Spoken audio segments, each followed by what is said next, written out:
जय सिद्धि नाग जी की। इस वक्त हम भद्रवा के न्योटा इलाके में मौजूद हैं। काफ़ी प्राचीन यहाँ पर मंदिर है और हर साल बैसाखी से एक दिन पहले यहाँ पर मेला लगाया जाता है। काफ़ी दूर दूर से लोग इस मेले की जो शोभा बढ़ाने के लिए आते हैं। इस वक्त मेरे साथ बात करने के लिए विनोद कोतवाल जी हैं, यहाँ के रहने वाले हैं, पुजारी यहाँ पर हैं। इन्हीं से पूछेंगे कि थोड़ा मंदिर के बारे में आप बता दीजिएगा। आज के दिन सवार नाग जी का जो प्राचीन मेला वहाँ पर लगता है और सिद्धि नाग जी का मेला भी आज के दिन लगाया जाता है। थोड़ा आप बता दीजिएगा कि सिद्धि नाग जी का और सवार नाग जी का क्या आपस में जो रिश्ता है, क्योंकि काफ़ी ये दोनों प्राचीन मेले हैं। और थोड़ा मंदिर के बारे में भी आप बताना कि कितना ये प्राचीन मंदिर यहाँ पर है।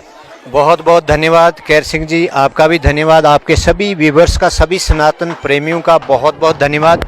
जैसा कि आपने कहा कि पुजारी जी, तो सबसे पहले मैं स्पष्ट कर देना चाहता हूं कि मैं पुजारी नहीं, पुजारी कुल से हूं। और अब बात करते हैं कि जैसा कि आपने मेले की बात की कि यहाँ हर साल प्राचीन काल से यहाँ हर साल जो है 12 तारीख को या बैसाखी से पहले एक दिन पहले यहाँ मेला लगता है।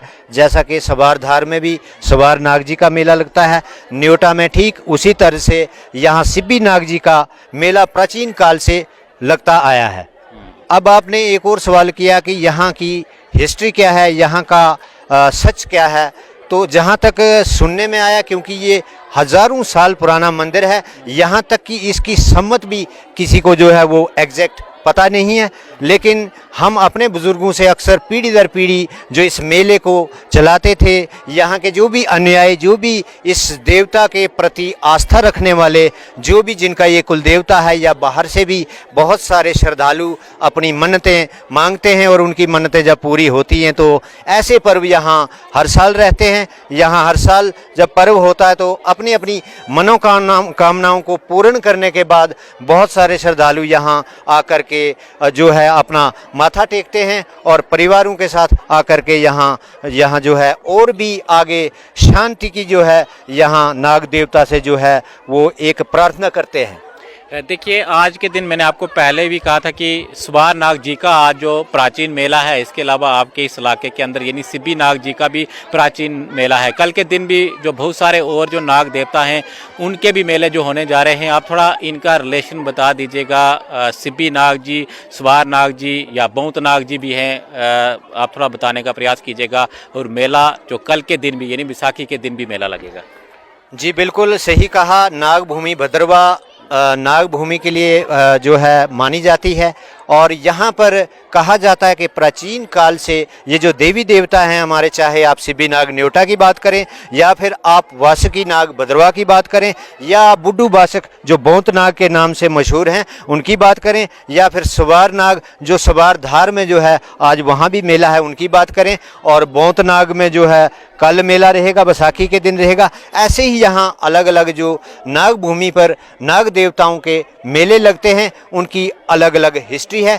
न्योटा सिद्धि नाग मंदिर के बारे में जहाँ तक मुझे ज्ञात है, मैं जहाँ तक मेरी जानकारी है वो ये है कि न्योटा मंदिर जो यहाँ है सिद्धि नाग का, ये जो मूर्ति है मंदिर के अंदर, इसको किसी ने बनाया नहीं, ये आप शंभु मूर्ति है। प्राचीन काल में कहीं हमारे यहाँ न्योटा गांव के कोई बुजुर्ग थे जो यहाँ नीरू नाला में नहाने के लिए सुबह सुबह जाते थे, और कहा जाता कि वो बड़े जो है आस्था रखने वाले लोग थे और सच्चे सुच्चे लोग थे। वहाँ जा कर के अचानक से उनकी पीठ पे ये मूर्ति आ चुकी थी पानी के अंदर ही, और उसके बाद थोड़ी देर वो डरे, और डरने के बाद उन्होंने जब पूछा कि आप कौन हैं, तो वहाँ से देवता की ओर से आवाज़ आई कि आप डरे ना, घबराएं ना, मैं देवता हूँ और मैं यहाँ वास करने के लिए आया हूँ। देखिए, इसके अलावा मैं देख रहा हूँ काफ़ी बड़े बड़े यहाँ पर जो पेड़ हैं और इनको काटा भी नहीं गया है, चाहे देवदार के पेड़ हों या इसके अलावा और भी अन्य किस्म के जो पेड़ हैं। क्या इनकी जो हिस्ट्री है, क्या आप इनको काटते भी हो या इसी तरह के उसी प्राचीन टाइम के अभी तक ये पेड़ यहाँ पर मौजूद हैं? जी बिल्कुल, मैं यही कहने जा रहा था। आप थोड़ा सा जो है ध्यान से सुनेंगे तो पता चलेगा कि कैसे करके ये सब हुआ। तो यहाँ पर क्या हुआ कि जब वो देवता उनकी पीठ पे आए तो देवता ने कहा कि मैं यहाँ वास करना चाहता हूँ, लेकिन जहाँ तक मुझे आप लेके जाओगे, जहाँ एक बार आप विश्राम करोगे, थक जाओगे, वहाँ जो है वहाँ एक पानी की जो है बावली जो है वो बन जाएगी। और जब उस बुजुर्ग ने पूछा कि मैं कैसे मानूं कि आप देवता हैं, तो उन्होंने कहा कि जहाँ पानी की बावली बन जाएगी पहले विश्राम पे, तो आप सुबह आकर के देखना कि मैं देवता हूँ, और जहाँ आप दूसरी बार विश्राम करेंगे वहीं पे मेरा मंदिर बनेगा। और उसके बाद कहा जाता है कि पहला विश्राम यहाँ सड़क के किनारे हुआ और वहाँ एक बावली थी, और आज रोड जो है बनने के कारण वो थोड़ी दब गई है, लेकिन दूसरा विश्राम उस बुजुर्ग ने यहाँ किया था। और यहाँ विश्राम करने के बाद कहा जाता है कि उसके बाद मूर्ति को वो उठा नहीं सके, हालांकि वो चाहते थे कि यहाँ से ओल्ड न्योटा, जो पुराना गांव न्योटा है वही गांव हुआ करता था, वो वहाँ ले जाने के जो थे वो उनकी चाहत थी, लेकिन वो ले करके जा नहीं सके। और जब यहीं पे मूर्ति देवता ने जो विश्राम किया, तो फिर उन्होंने एक और बात पूछी कि मैं कैसे मानूं कि यहाँ आप देवता हैं और मैं इसका मंदिर बनाऊं या इसका प्रचार करूं। तो उसके बाद उन्होंने, देवता ने कहा, सिद्धिनाग ने कहा कि आप घर जाएं, सुबह आएं आप। और बुजुर्ग के पास जो छड़ी थी, वो शुन्नू, एक यहाँ पेड़ हुआ करता है, शुन्नू की वो उनके पास छड़ी थी। और ये जो आप देख रहे हैं देवदार, और ये आप खरशु देख रहे हैं, देवदार कहा जाता है कि यहाँ कोई फसल थी तिल की, और जो खरशु है वो कहा जाता है कि कुल्थ की जो दाल होती है ये उसकी फसल थी। और जब देवता ने कहा कि आप विश्राम करें, घर जाएं, और सुबह आकर के आप नित्य नियम से यहाँ आएँ, यहाँ आपको जो है खरशु का जो है वो आपको जो फसल है कुल्थ की, इसका खरशु की जो हरी पत्ती लगी होगी, और यहाँ जो आपके तिल की फसल है ये देवदार में कन्वर्ट हो चुकी रहेगी। और जब ऐसा होगा, और जो ये शुन्नू, जो सोटी जिसको कहा जाता है, छड़ी, उस छड़ी के ऊपर भी जब सुबह हरी पत्ती लगी होगी उसी पेड़ की, तो तब मानना कि मैं सिद्धिनाग देवता हूँ। और ठीक कहा जाता है, प्राचीन काल से हमारे बुजुर्ग जो यहाँ मेला लगाते आए हैं उनसे यही सुनने को मिला है कि एक तो इसकी सम्मत का कोई पता नहीं, फिर ये मंदिर बना, बहुत लंबी कहानी है जिसने ये मंदिर बनाया। और मंदिर बनाने के बाद देवता ने कहा कि यहाँ जो है वो जिसने मंदिर बनाया उसकी बलि चाहिए। और सुना, कहा जाता है कि वो कहीं 14 साल यहाँ उस समय में कहीं वो चले गए थे, चंबा चले गए थे, और उन्होंने सोचा कि यहाँ जान की बाजी है, जान की बलि लगेगी, और बचाव के कारण वो वहाँ चले गए। जब 14 साल बाद वो वहाँ से आते हैं तो उन्होंने सोचा कि शायद यहाँ वो सब कुछ हो चुका होगा, और अब मैं जो है यहाँ से मुझे मुक्ति मिल जाएगी, मैं छूट जाऊँगा। और उसके बाद कहते हैं कि ये जो रास्ता है सामने से ओल्ड न्योटा का दिखता है, वो उस रास्ते से आए, और यहाँ सामने जिसको हम सवार ठल कहते हैं, नाग देवता को यहाँ से माथा टेका जाता है आज भी। और वो वहाँ जब पहुँचने के बाद उन्होंने देखा तो इस मंदिर के ऊपर जो ये कलश दिख रहा है, थोड़ा जूम करके आप दिखा सकते हैं, ये कलश कहते हैं कि ये उस समय जो था वो यहाँ सीधा खड़ा नहीं था और देवता उसका इंतज़ार ही कर रहा था। लेकिन फाइनली क्या हुआ कि जब उन्होंने माथा टेका तो कहते हैं कि फिर वो घर गए, और घर जाने के बाद उनकी 7-8 दिन के बाद वो अपने परम धाम स्वर्ग सिधार गए थे।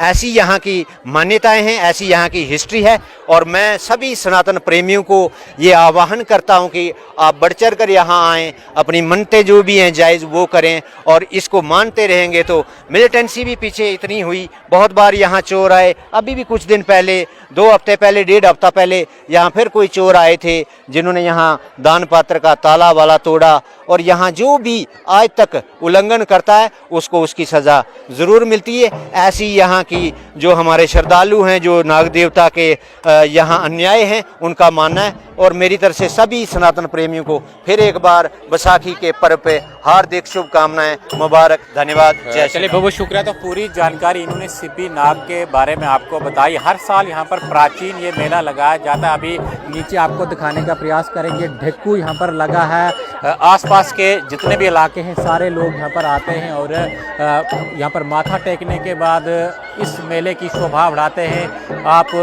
कल के दिन भी मेले हैं, उन मेलों की भी जो भद्रवाह के अंदर शोभा बढ़ा लीजिएगा, बढ़ चढ़कर हिस्सा लीजिएगा, क्योंकि कल के भी दिन काफ़ी जो नाग देवता भद्रवाह के अंदर हैं वहाँ पर मेले लगने वाले हैं। और काफ़ी सारे लोग पूरे डोडा डिस्ट्रिक्ट से उन मेलों की शोभा बढ़ाने के लिए चले जाते हैं। जय सिद्धिनाग, धन्यवाद।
Thank